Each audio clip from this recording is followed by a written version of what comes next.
Black teen falsely accused in court, but his loyal dog points out evidence. Elijah Carter was only 10 years old, but he had already learned too much about injustice. His world was small: his loving grandmother, his books, and Coda, his loyal German Shepherd guide dog who never left his side. That afternoon, Elijah and Coda went to the park. It was supposed to be just another peaceful day.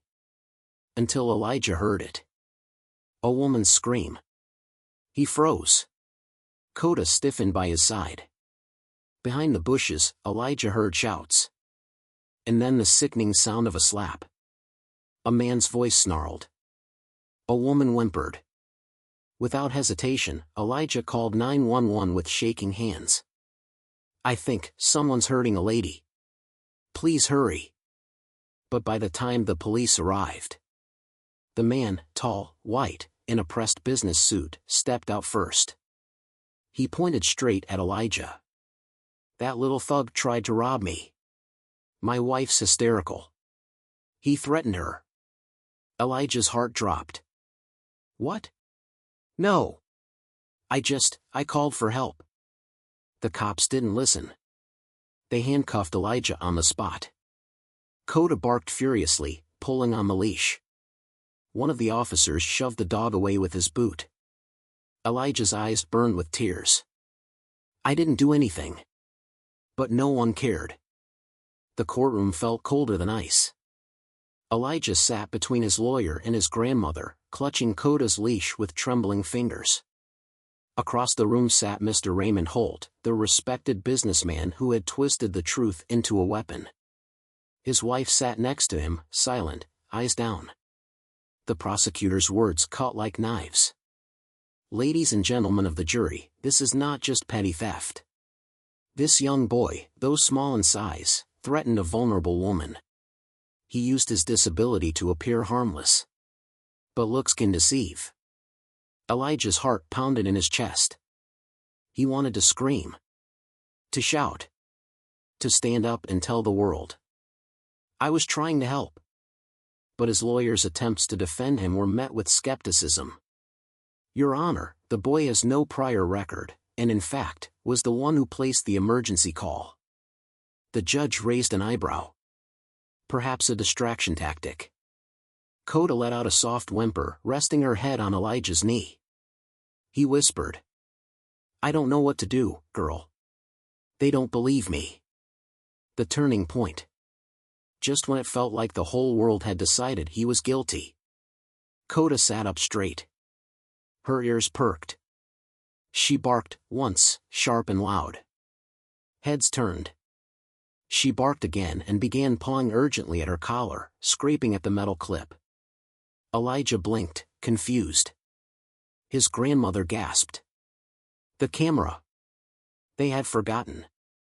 Attached to Coda's collar was a small body camera, installed for safety, in case Elijah ever wandered too far or became lost. They had all forgotten it. All except Coda. The room went silent as the defense attorney fumbled to remove the small device. "Your Honor, may we introduce new evidence?" The courtroom was dead silent. The judge narrowed his eyes. "Proceed." Elijah's lawyer connected the camera to the courtroom screen. The footage began to roll. At first, nothing but park sounds. Then, the sharp slap of a man hitting a woman. The man's voice, cold and cruel. "You embarrass me in public again, and I'll do worse." The woman's muffled sobs. Then Elijah's small, shaky voice on the call. "Hello? I think someone's hurting a lady. Please hurry." And finally, the moment the police arrived. The man stepping out, adjusting his tie. And his words, crystal clear on the recording. "I'll say the kid tried to rob us. They'll believe me over him." The courtroom gasped. Mr. Holt's face went pale as paper. His wife covered her face and sobbed. The prosecutor sat frozen, mouth open. The judge's voice trembled with fury. "Arrest him. Right now." The bailiff snapped cuffs onto Mr. Holt's wrists as his wife broke down, whispering, "I'm so sorry. I should have spoken up. Elijah clung to Coda, tears streaming down his face, this time, tears of relief. The aftermath. Outside the courthouse, cameras flashed. Elijah and Coda became symbols of courage.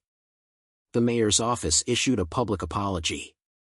The officers who had arrested him without cause were suspended. And Coda? She was awarded a Medal of Honor. At the ceremony, Elijah held her close, whispering, "I owe you everything, girl." She wagged her tail gently, resting her head on his lap. Epilogue. Elijah's grandmother held his hand tightly. "You were brave," she whispered. But Elijah shook his head. Coda was braver. She knew the truth and wouldn't let them forget.